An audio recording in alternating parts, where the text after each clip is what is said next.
Hi, everyone. This is Leah Hughes with Mountain Roots Holistic Healthcare. Welcome. And we have a wonderful guest today for you. Her name is Colleen Costigan, and she is a practitioner of Rapid Transformational Hypnotherapy. A little bit about Colleen. She was in the corporate world for over 25 years, working with Fortune 100 executives, managers, and employees as a coach, trainer, and organizational improvement consultant.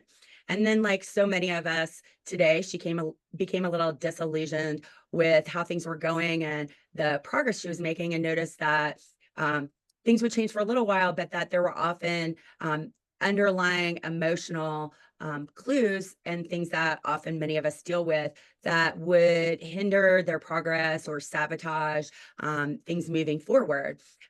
That led her to some self-discovery, as we've all been there before. And what she ended up was finding rapid transformational hypnotherapy. Um, I'm going to let her explain to you a little bit more about what that is, but she was trained under Marissa Peer, who was the developer of rapid transformational hypnotherapy. And she's also a member of the International Institute for Complementary Therapists. So please give a warm welcome to my guest today, Colleen Costigan. Thank you, Leah. It's good to be here. I'm excited to have this conversation today. I think your guests are going to really enjoy learning a little bit about rapid transformational therapy and how it impacts health, because I know that's your your primary group of people that are listening to you, and there's a very strong correlation. So I'm looking forward to this conversation. And just to kind of touch on that, I know Colleen is a colleague and a friend of mine, and we've had conversations. And I do send my clients to her, and they do have good success. And as you all know, at Mountain Roots, one of the things that we try to achieve here is getting to the root cause and treating you from a holistic approach. So we're trying to treat you not just only your health or your blood pressure or toxins. We're trying to treat you from that emotional foundation as well, because it all plays into how well we feel and our health. Unfortunately, and I wish we could isolate one magic bullet, but I think, as many of us know, and Colleen as well, that there isn't necessarily a magic bullet to health. But when you do focus on not only the body, but the mind and the emotions and your past and how that affects those things, we can have some amazing transformations. Even in medical therapies I've used with patients that we're not making any progress, when we introduce something like rapid transformational therapy or other techniques similar to this, with the same therapy, same medical treatment, we will see the client just improve in such amazing ways. So Colleen, thank you. And I'm really excited for you to kind of go into what you do. So tell us about the work and a little bit more about how you got started in rapid transformational therapy. Yeah, so I think I want to kind of bounce off of what you were just saying about the work that you do with clients and how there is an emotional component to the physical component, right?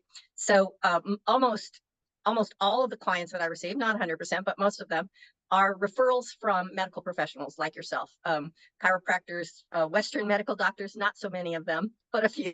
Um, Functional medicine practitioners, acupuncturists, chiropractors that refer their clients to me. And it is very much aligned with what you were just mentioning, that oftentimes these practitioners will be working with a client and they're just not getting the success they need for that client, the health progress. Even if the client is doing so, they might be exercising, they're eating right, they're taking all their supplements, and yet there's like a plateau, or the numbers aren't changing the way that the practitioner thinks that they should. And and so in working with me, what we do is we kind of tease apart the mental emotional component that is creating the, we call it stuckness, on their physical health journey. And there is the connection between the mind and the body, or the emotions and the body, is so strong that when we work at both levels, so the physical level and the emotional, mental level, then that health journey just gets accelerated, and it has such better outcomes. And so I love that I get to work with people that are on a health journey, because they're committed and they're trying to do everything they can to improve their health.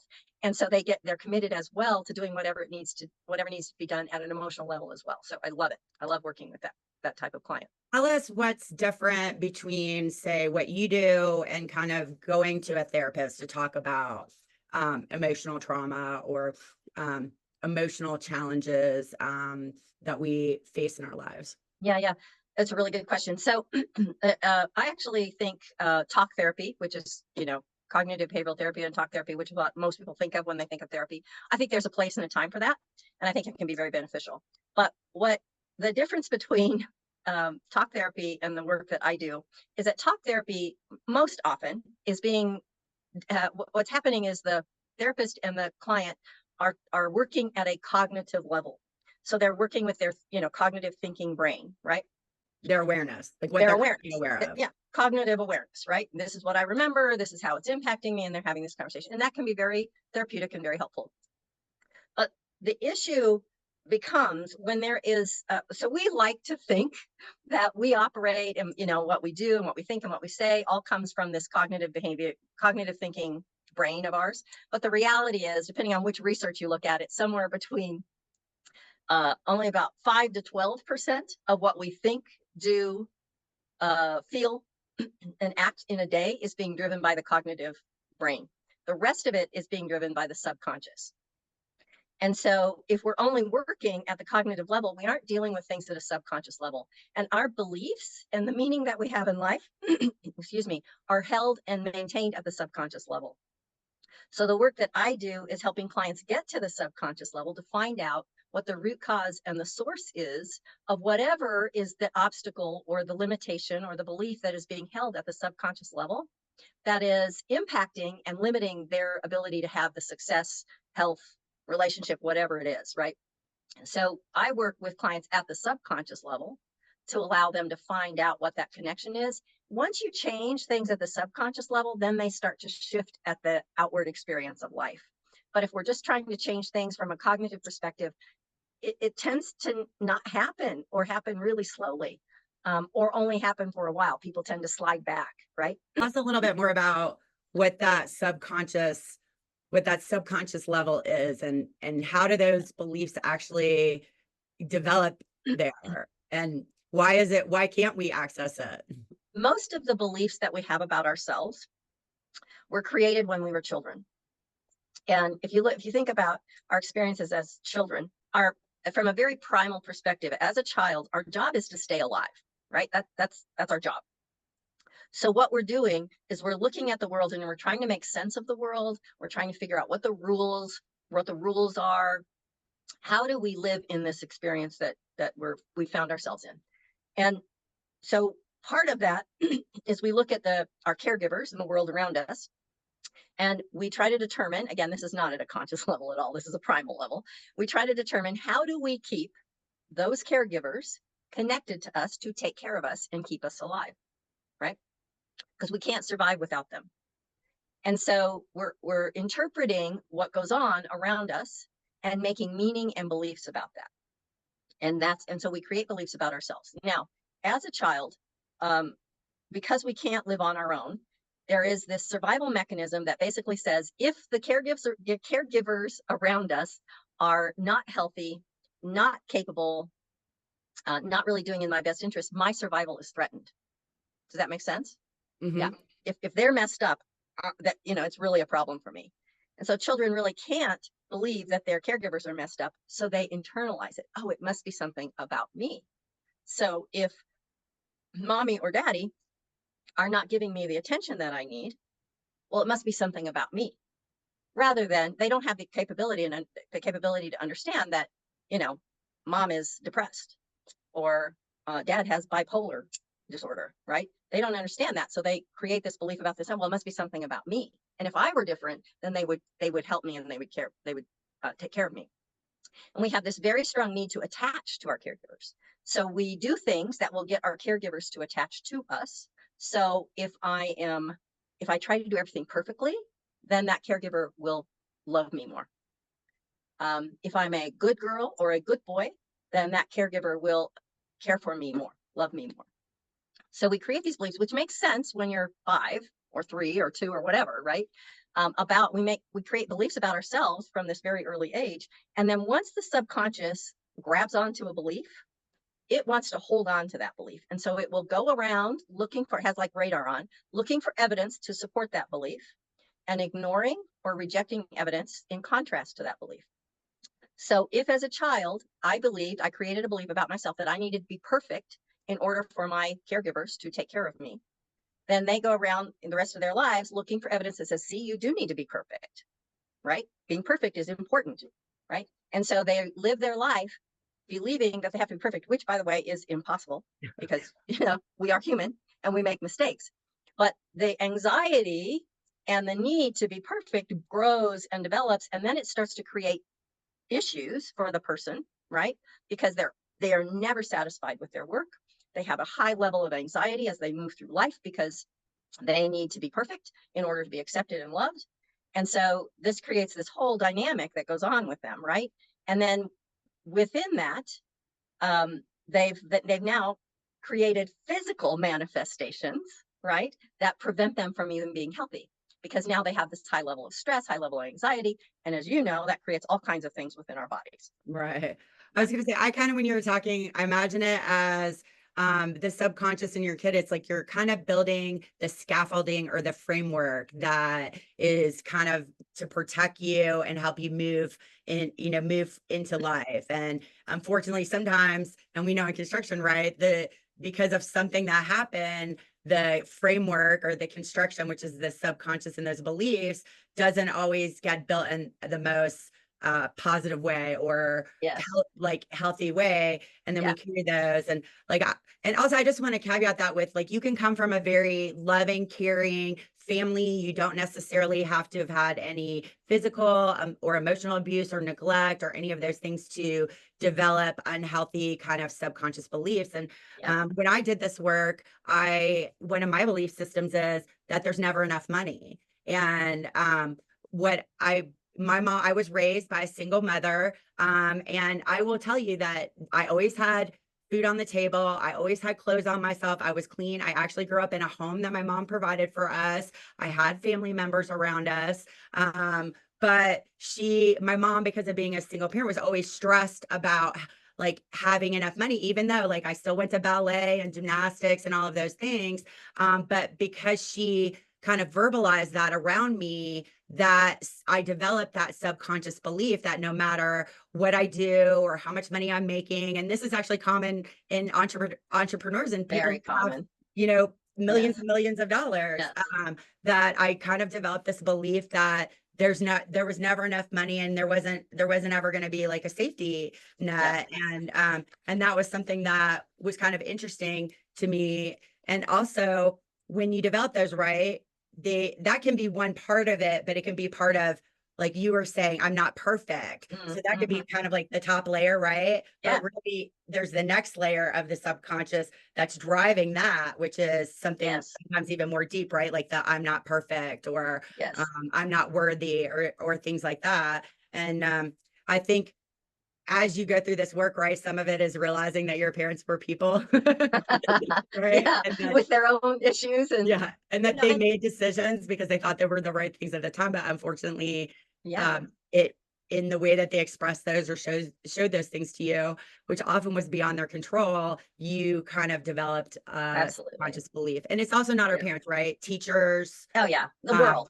The world. Like it could be another kid as well. So well, I love that you bring up that you don't have to have had a traumatic childhood in order to have faulty beliefs. And in fact, there's always one client that comes to mind that had, like, his parents. I tell you what, when he described what was going on with his parents, I was like, these people deserve, medals, because they were exceptional parents. And yet he still, from, an experience that he had as a childhood, created a belief that he wasn't enough, right? And his parents handled everything right. I believe that it's part of the human experience that we create, and I'll call them woundings, right? We get wounded and we create these beliefs, and then we carry these beliefs throughout our lifetime. It's just part of the human experience. It doesn't have to be a traumatic experience. I've got one for myself. I'll share this one that I experienced going through an RTT session. When I was in 4th grade, I was in reading class, and at that time we had these things called the SRA readers. Some of you who are my age will remember that. And basically what happens, there's this big box, and you'd go in and you'd pull out this little folder, and it would have a story, and then you'd answer questions about the story. And you'd like move up in levels. And one day my teacher said, you need to move down in a level, right? So this is not a huge event in anyone's, life experience, but that experience, what I took away, I won't go through the long, drawn out part of this, but what I took away from that experience is, oh, I'm not as smart as I thought I was, right? So I'm not as smart as I thought I was. And then it went to, well, if I'm not as smart as I thought I was, and I thought I was smart, what else am I wrong about? And so it created this whole questioning of myself, right? From this really non-event experience. But I can see how it played out and has played out in my life from that experience. So absolutely, it does not have to be a traumatic experience. But I will say traumatic experiences do create more challenges and more difficult beliefs.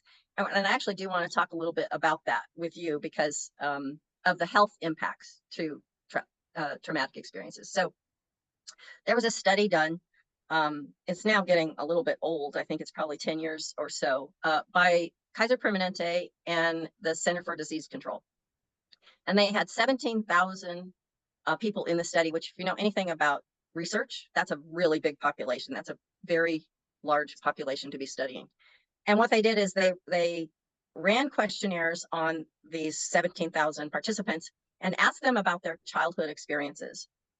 And they called these childhood experiences ACEs, adverse childhood experiences, the ACEs. And based upon these people's response, then they correlated what happened in their childhood to the medical experiences that they were having today. So these were Kaiser Permanente patients, yeah.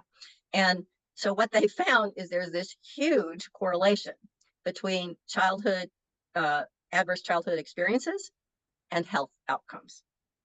So it is 4 times, if you have more than one adverse childhood experience, which by the way, let me explain what those I was are. going to say, what did they define the Yeah. adverse childhood experience as? It's a whole series of things, but it includes things like domestic abuse. So the child themselves could have been being abused, or the parent would, one of their parents was being abused. Divorce, drug abuse, drug or alcohol abuse within the family, mental illness in the family, incarceration of a parent, neglect. So in many forms, so lack of food, lack of, adequate housing, that kind of thing. Yeah, I think it's a pretty broad range, but it's not great things. These are pretty adverse experiences that these kids had. But what they found, this is 17,000 population that they were studying. This was a Kaiser Permanente patient base. So what that tells us about that patient base, they're insurable, right? So there was a certain level of economic, they have the economics to be able to be insured, have a job, be able to be insured. So their population wasn't even like a low socioeconomic population. This was more kind of a general, I'm going to say middle class kind of study. And they found that vast majority of the people had at least one adverse childhood experience, but many had more. And it is 4 times as likely for you to have cancer, heart disease, cardiovascular disease, diabetes, if you have one or more of these childhood experiences that has not been dealt with. That's the trick, right? The experience itself is not what creates the health outcomes or the challenges. It's that they haven't been processed. So the child had this experience and had no adult around them to help them process that experience, and then it has health outcomes for them later. I find this study to be fascinating. It's been replicated many, many, many times with very similar results. And what also scares me kind of about this is that a lot of medical professionals don't even know this study exists. I heard of one story of a person had been asked to come into a Kaiser Permanente facility to train their doctors about ACEs, about this experience. And the doctors in that facility didn't know about the ACEs study, and it was done by Kaiser. Yeah, it doesn't surprise me.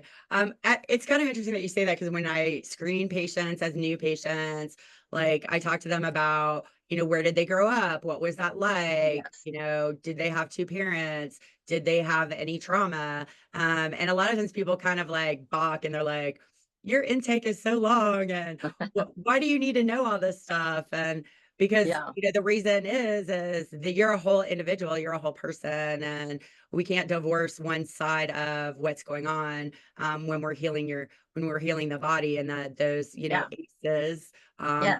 especially if they're unresolved, do affect what's going on in people's health and body Yes. moving forward, and do make it very challenging. And I tell patients that it's going to be really hard for me to help heal you if you're not addressing some of these events that have happened to you that Yeah. don't look like you've discussed in the past. Yeah. So That's absolutely right. tell me, most people are kind of used to some type of conventional therapy or talk therapy. And Yeah. then we also kind of hear, well, it's the subconscious. How do I change that? If it's happening and I don't even know it's happening, how can I make a change in that behavior, even though I don't even know that I'm doing Yeah. it, because it's Yeah. coming from this part of your brain that was formed, at an early age. So how does rapid transformational therapy get to that subconscious and help you become aware of that so that you can kind of open and heal? Yeah.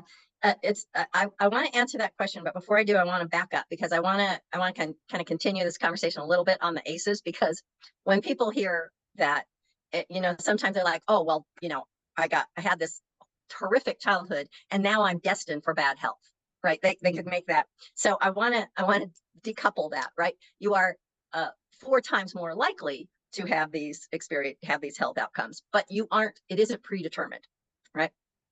And you've hit on it a couple of times, and I think it's really important. It's the unprocessed or not dealt with. If you have these experiences and you haven't dealt with them, that's when they create the bad outcomes. So one of the things that's happening now as a result of these ACEs is they're trying to work with children, right, who have these experiences to help the children process them, which I think is amazing, right? We definitely want to do that. Where I'm committed is helping adults process those traumatic experiences so that they don't have to have the negative impacts on them in their lives as adults, right? And um, and I want to talk about why why we have these health outcomes as a result of traumatic experiences. When the body is designed in a way that if there is a threat, we go into threat response, right? So fight or flight. The most common, there's actually fawn and freeze as 2 other responses, but basically fight or flight. That's what most of us know. So we go into fight or flight to deal with the threat that's around us. And then when the threat goes away, our body goes back to rest and digest, right? So if I'm dealing with the threat, the body is not worried about digestion. It's not worried about circulation. It's not worried about the endocrinology functioning of the body. It's not worried about any of that. It sort of stops all of that functioning to deal with the threat. So all the adrenaline, all the chemicals, everything goes to dealing with the threat. If you are growing up in an environment where there is a constant threat, you never get to go back to rest and digest. And even if it's only the perception of the threat and not a real threat, you operate in this high arousal state, and the body isn't designed to operate in that on a constant basis. And so if you're in a high arousal state, and how do you know if you're in a high arousal state? If you have anxiety, if you're worried a lot, if you're always thinking about the future, if anxiety is huge. It shows up in many, many ways for different people. That's high anxiety. That's high arousal state. That means your mind is sending messages to your body. There's a threat. Respond to the threat. Well, if that's the case, then your body doesn't have the ability to heal. It doesn't have the ability to do what it's supposed to do on a regular basis if you can't go to rest and digest. So that's why there is an increased health outcomes, is because the body is not allowed to go back to rest and digest. It's always in this state of arousal. So in the work that I do, what I help people do is to find a way to get out of high anxiety, high arousal response to a threat. situation, what they're living in that. So I try to help them move away from that so that they can come to rest and digest, so that their bodies can do what they're supposed to do, and that the work that you do with clients can be optimized, right? So that they can actually have health, which is hard to have when your body is thinking that it's needing to respond to the bear or the tiger or whatever. Does that make sense? Yep, 100%. Yeah.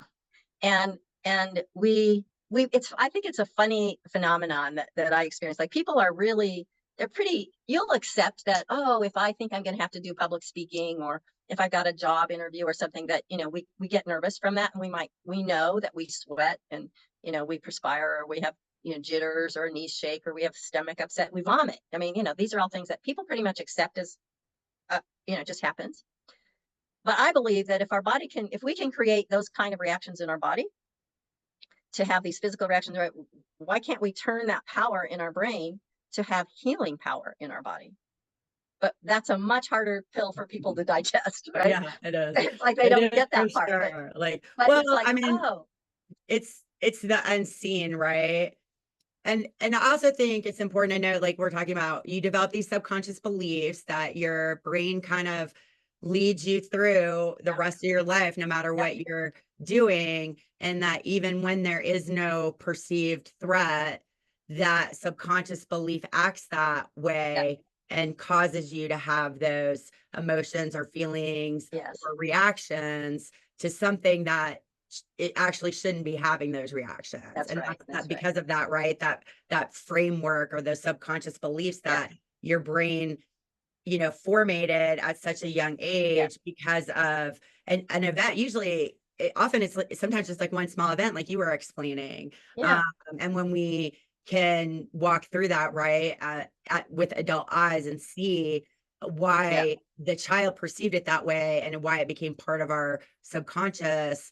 But that seeing it now, right, that we don't actually need to hold on to that belief because it's not yes, serving us any purpose and it's actually not true yeah, anymore. yeah. Um, that's when the real healing can happen. Yeah, yeah. So there's a client that I worked with. I just talked with her this weekend. So we did an RTT session 3 weeks ago, and uh, and so then I meet with my clients, during the period of time afterwards. So 21 days is usually when we meet again. And when I met with her, things have definitely positively changed for her. But she's saying, one of the things that she's saying is that she feels like she is relaxed in a way that she has never experienced in her life. Right? That's a huge statement, to say that I feel relaxed in a way that I've never been able to experience. So what that tells me, and she's also working with a functional medicine practitioner on her health, right? But what that tells me is that her body now is able to do what it's supposed to do, rest and digest, and do what it's all functioning. Um, so let me just kind of explain kind of what happened with her as a result of this. So she's a very high functioning. She owns a school. She has 25 employees. She's very successful woman. Since the session that I did with her, she said she's made all these decisions around her business that she made with ease. And she said, normally I would agonize over these decisions. That I had some employees that really weren't performing well, and I would agonize over them. And I'd meet with them, and we'd talk about what we need to do. And she goes, and I realized they just need to be let go.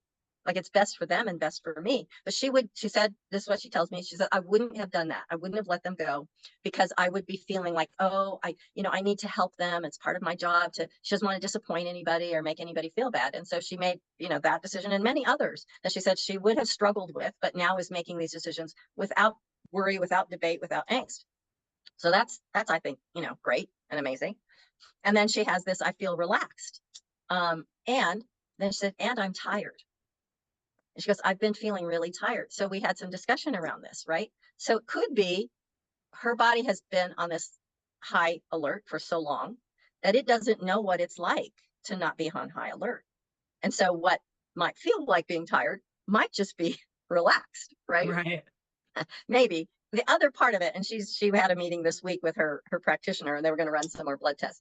Maybe her body now is able to heal. And the body is saying, okay, you need to give me some attention, right? This is a signal that you need to give me some attention, and that there's things that we need to do to get back on track, which it couldn't give attention. The body couldn't allow itself to do that when it was always fighting this threat, that she was experiencing. So yeah, I think that's just a That perfect sounds example. fantastic. Yeah. Yeah, right.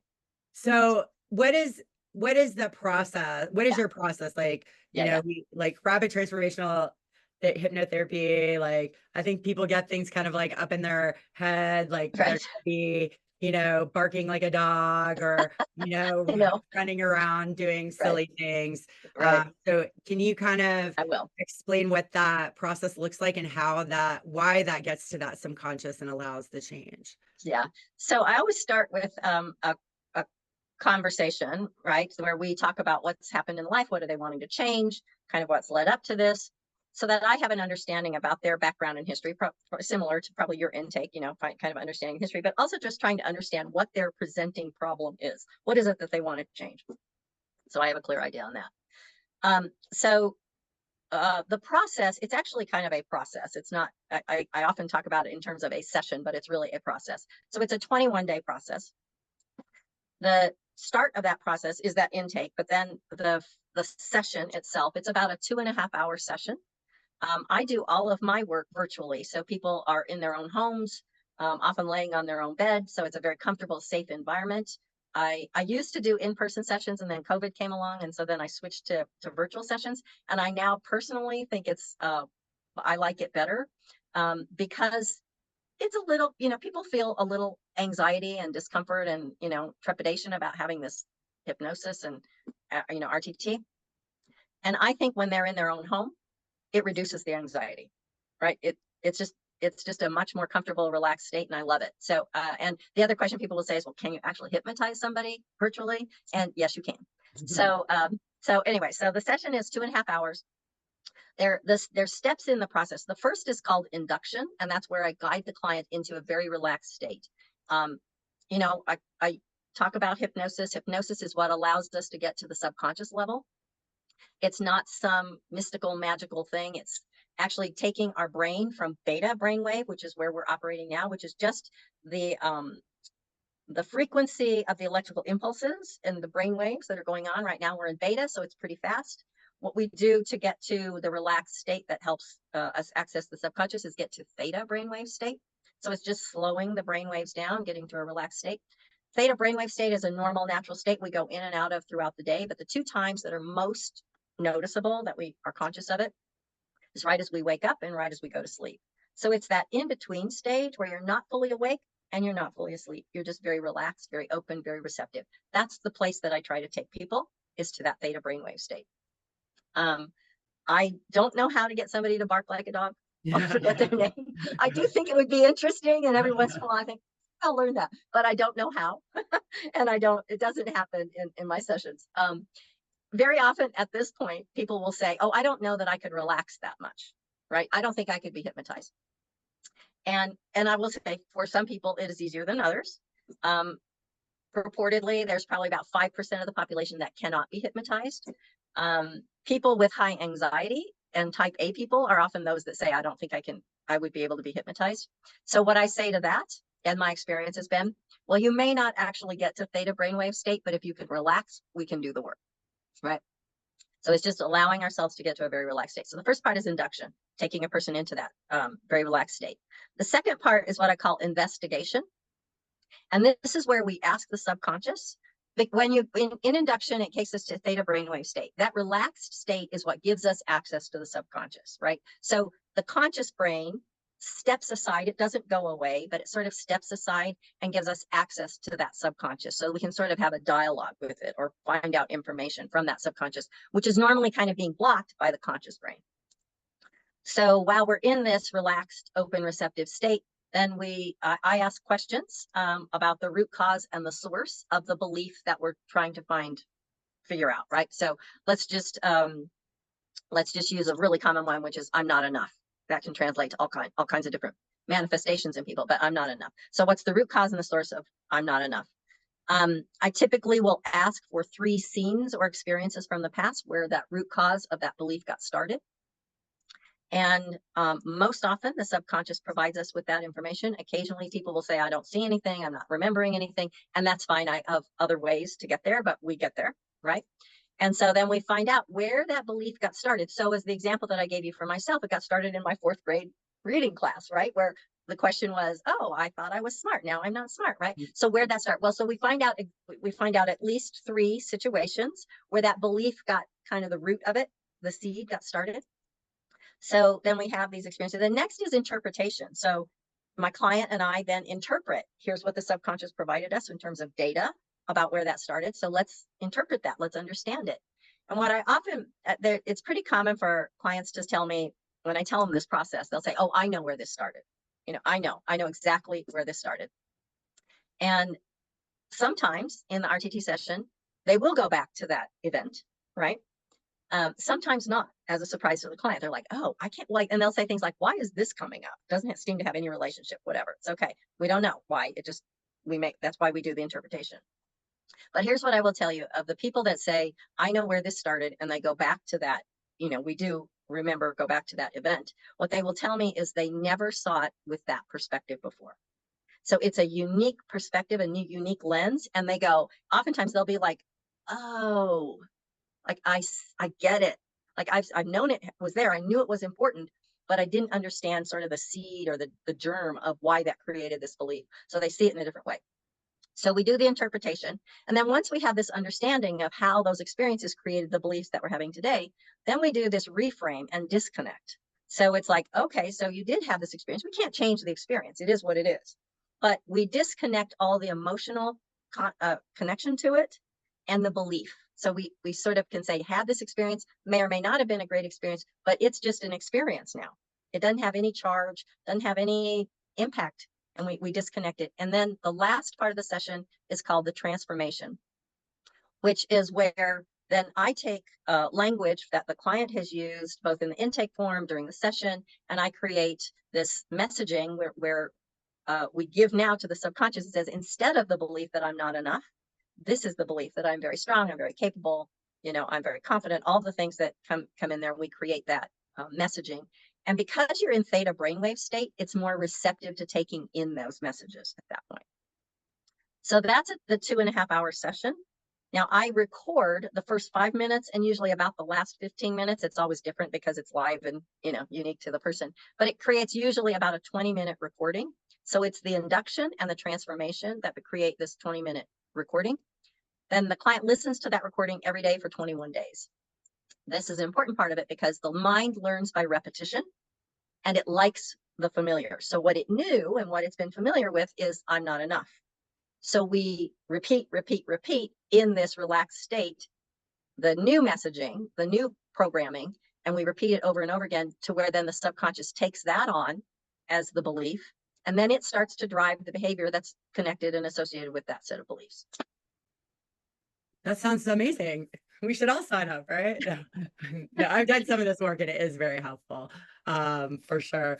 I was kind of thinking about, so, like, for instance, the person who has the belief system that I'm not worthy, and they develop that because their parents were working all the time and we're never home, we're never there, and can go to like their school events and just weren't as present as the child like mine would want it to be. So they develop this belief system that they weren't worthy. Yes. And then so you get to that, right? Like, why do I think I'm not worthy? And it might come out, well, my parents were always leaving me. They were never there. Yeah.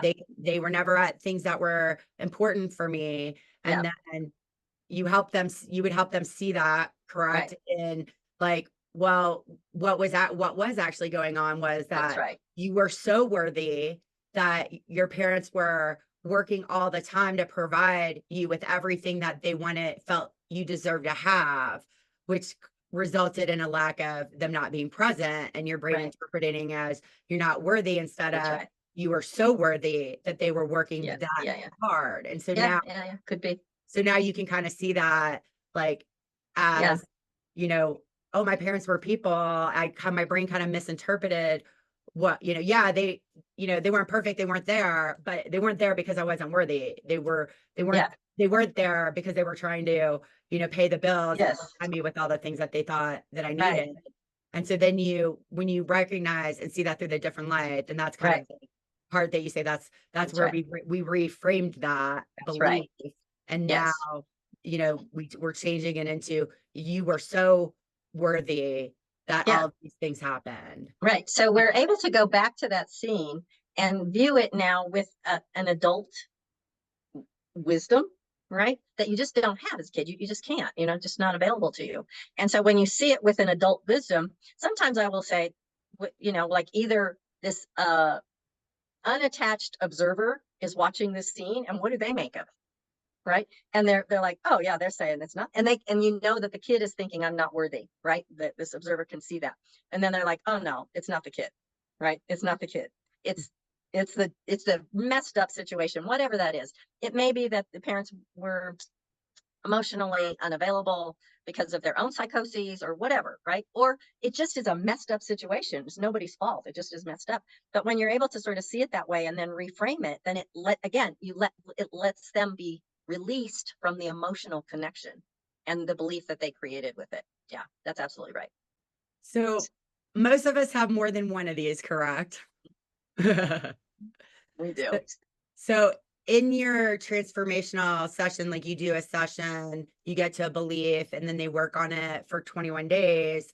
Do they need to have kind of like, we've lifted that, but now, now a new one is coming up, or it was underlying that one. Right.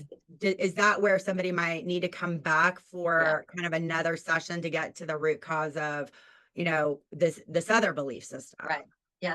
Yeah. It's multi-layered and multifaceted. So I will say one of the things that I love about RTT is that it works really quickly.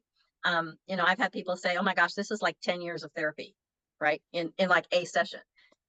People will also say, I have been talking about this in therapy for decades, and now I see it differently, right? So it is fast, and that's one of the things I really love about it. But it isn't a magic pill, right? So what happens as a result of an RTT session is the transformation comes in one of three ways. Sometimes it's immediate and the client knows, and they come out of the session, they're like, man, I feel like everything is different. I see the world differently. I feel differently. And they just start to experience things in a very different manner. And that does happen. And that's the way I love it. And that's the way they love it. That's the way we want to have it happen, because it's like, wow, right? And it does happen, but it doesn't happen that way all the time. So then the other way that it happens is small incremental changes over time. So it's little things. I had a woman that I talked with. We were working on weight reduction. And at 21 days, we're meeting, and she's like, I don't think it's working. I don't think it, I just don't think it helped. And we continued to talk. And then she says, I went to the grocery store yesterday and I found myself putting different things in the cart. So I'm like, okay, I'm thinking it's working, right? Because Right. if you're putting different things in the cart, you're going to eat differently. But it's like this small little thing, right? But those little things start to build, and then they start to shift. So it happens immediately, small incremental changes over time, and then they build on each other. And then the third way, which is a really hard way, is when it feels like nothing is changing and you actually don't feel like you've had any shift. And that can be frustrating and discouraging. But sometimes it just takes a little while for the subconscious to grab hold. And then it's a kind of a strange phenomenon, because it is happening at the subconscious level. Sometimes we just don't see it. So Yeah, I will I tell you. even find that in medicine, like, so, patients will come back and be like, everything's the same, nothing has changed. But when I actually go back to like their intake form, and I'm like, okay, these were the symptoms that you reported you were having. You were having headaches 5 days a week. How Yes. many headaches are you having now? And they'll be like, oh, none, Yeah. or, Yeah. or, okay, well, and then you were having like tingling sensation on your skin Right. 4 times a week. And how many times are you having that now? And they're like, oh, I don't even remember the last time that Yeah. happened. See, yeah. So It's sometimes you exactly the have to same kind kind of of thing.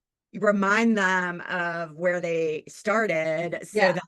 that their, that perception of where they are can kind of open up for them. Yeah. I've had that very similar experience where, I'm like, well, go back to, well, what you told me in the beginning. And they're like, oh, no, I don't even think that anymore. Right. Yeah. It's the same kind of thing. It's like, oh, but they don't, it's a strange game we have in our head where we just don't see it, because it's happened and it's now just part of who we are, and we don't even understand or see the difference. So yeah. So those are the ways that it changes. But then I want to address the other part of that question, which is like, how many sessions and what do we do? So often I have great success with people with one session, and that means a 21-day period, right? But sometimes it's like there's another piece of the puzzle that we just didn't quite get, right? So we need to do another session, sometimes 3 sessions, sometimes 4 sessions, which then is, a 3 or 4 month period of time. But what I will tell you is that 3 or 4 month period of time, you're still making changes much more quickly than typically people will have, for example, in traditional therapy, right? So, and issues are related. You kind of alluded to that. So my feeling of not being worthy might be connected to my feeling that I can't be successful or money is an issue for me, right? So we change one, it starts to shift and change another, but we might need to do more direct work with that next one, right? Because now we sort of open it up and go, oh yeah, I see that now, right? I see Yeah, there's you another, had that racket. You have that subconscious belief, but that subconscious belief actually came from this other subconscious belief right, that is right. actually the like kind of digging, digging to Yeah, the root cause. that's And I right. get that because in functional medicine, sometimes, sometimes it's obvious, Yeah, but I find there's no magic bullet and there's lots of moving parts and there pieces are. to Yeah, healing. And usually, you have to work, you kind of have to work a little bit on everything to make it yep. all come together. It's There's not a always lot that, of parallels. I love yeah. a lot of parallels to functional medicine and the work that I do. It's getting to the root cause, right? Mhm. And really, it's like we're not going to treat the symptoms. We're not going to treat the, your fear of, well, we do, but your fear of flying. Well, there's some reason why you have the fear of flying, right? Let's Right. go find out what that is, and let's When did get to that that. develop? Yeah, Exactly. yeah, I think it's all super fascinating, and I actually think it's very helpful because I do think that the same as you, that talk therapy has its place for people, especially when there's something acute or there's something that like the death of the family or something. But sometimes when it's like a behavior that's been affecting your life over time, oftentimes it's something more subconscious yeah. that we don't even recognize is kind of driving that behavior. So I refer a lot of my patients to Colleen and to similar therapists. And I think that this is just a great adjunct to somebody's personal healing journey, whether that's physically or mentally. And I think, as we kind of touched at the beginning here, that it's really hard, honestly, to separate the two. And I think sometimes that's where our traditional healthcare model does fail people, Yeah, is that we're looking at the cut on the leg, but we're right, not looking at how the cut on the leg got there right. to prevent it from happening again. And Yeah, so I think that's such an important aspect when we have clients that really want to move forward in yeah. their healing journey and make such a huge difference in their life.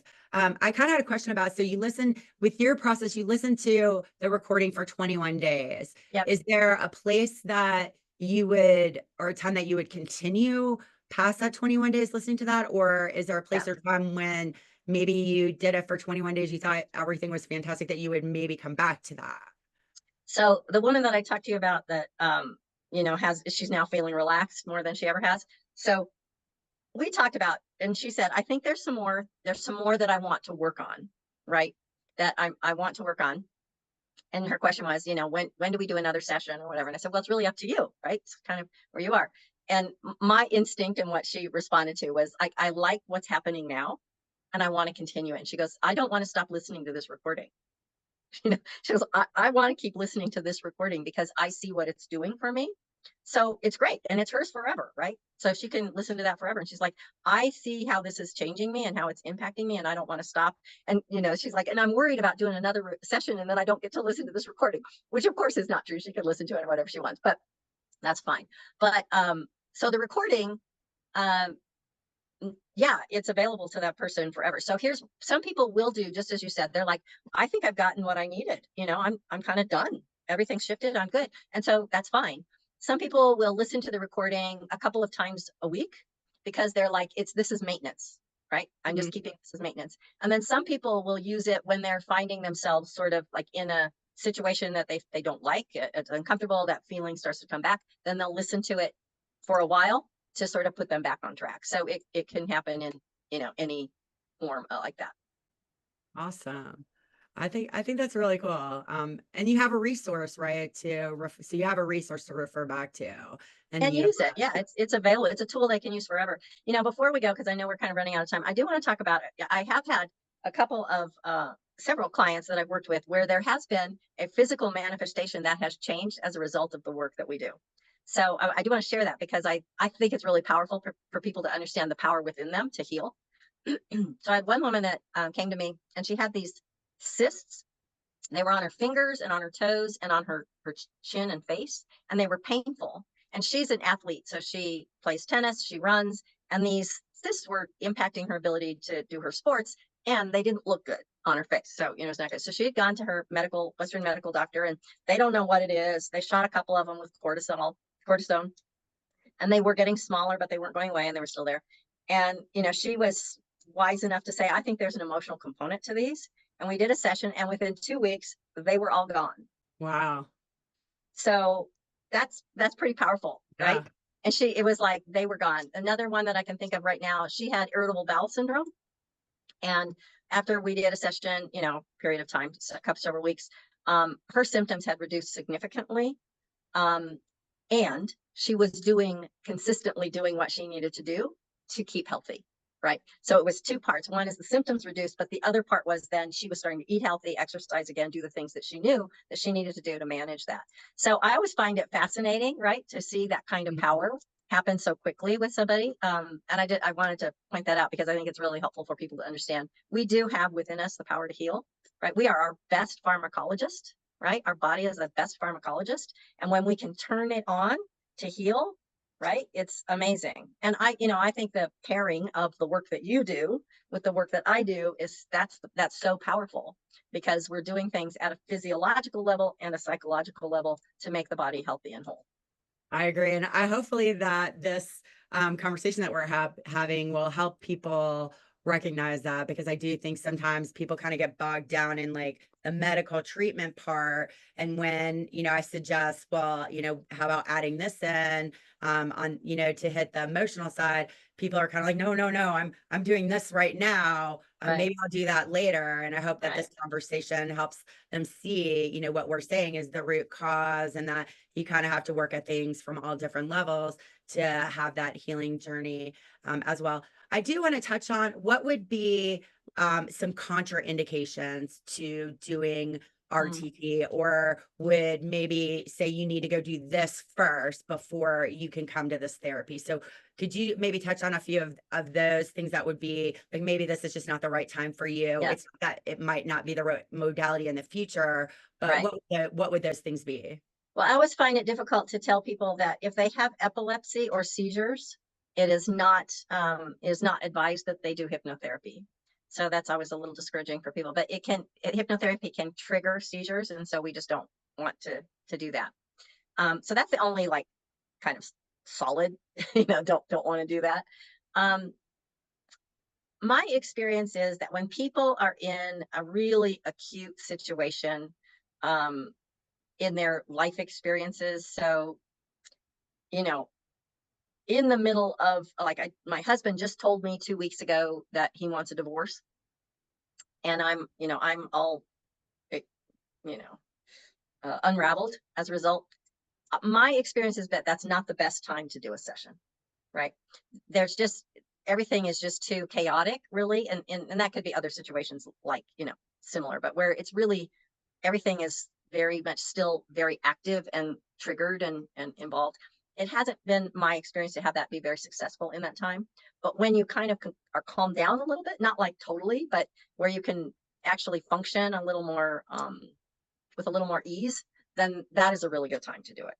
But in the middle of a traumatic event hasn't been successful for me to work with people. What about people who have had like sexual or physical abuse or some kind of trauma associated with that? Is there, like, before they come to you, are there things they need to address on that level before digging into RTT? Or I would say most of the people that I've worked with that have had sexual or physical abuse have done some work on it, usually, right? They have talked to a therapist, or they're conscious of, they're consciously aware of it.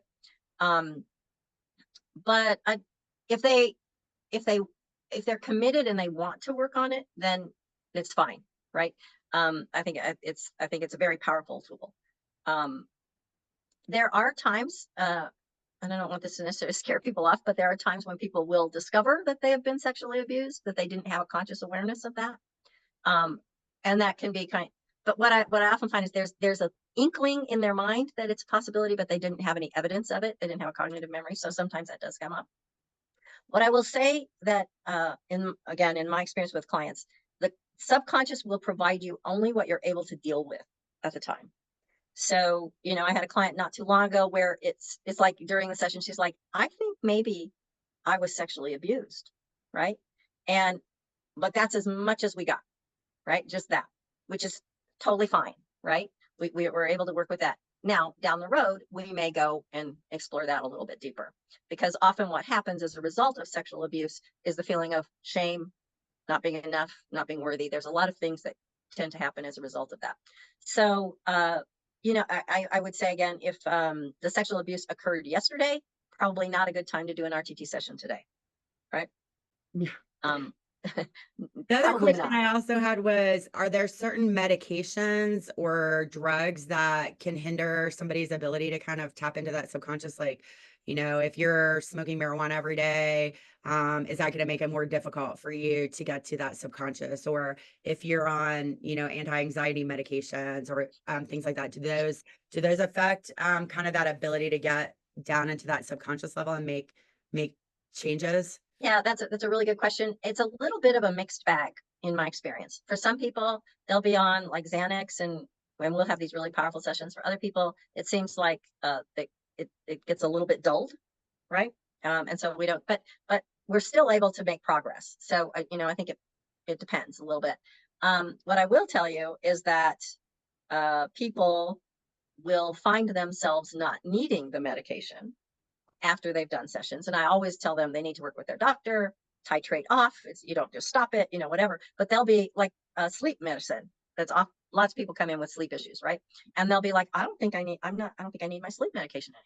Or I'm only doing it once every 2 nights, or whatever. So they start to find that they don't have the need, or they don't have the need for the anti-anxiety medicine, right? Because they're just not feeling as anxious anymore. And again, I always tell them they need to work with their practitioner to do that safely, but they will often say, I don't think I need it anymore.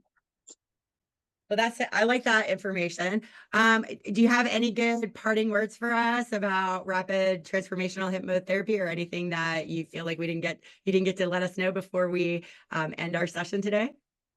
That's a really good way to end this. I would say that if you find yourself having a goal or an objective or something that you want, and you aren't finding yourself able to move in the direction of that goal on a consistent basis, and you almost like at a cognitive level, you know why, you know how, you know what to do, but you just don't make progress. Hypnotherapy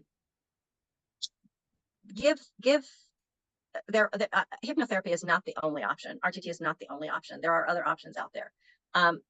But don't give up, right? Don't give up. There is a possibility of you moving beyond this and getting what you want.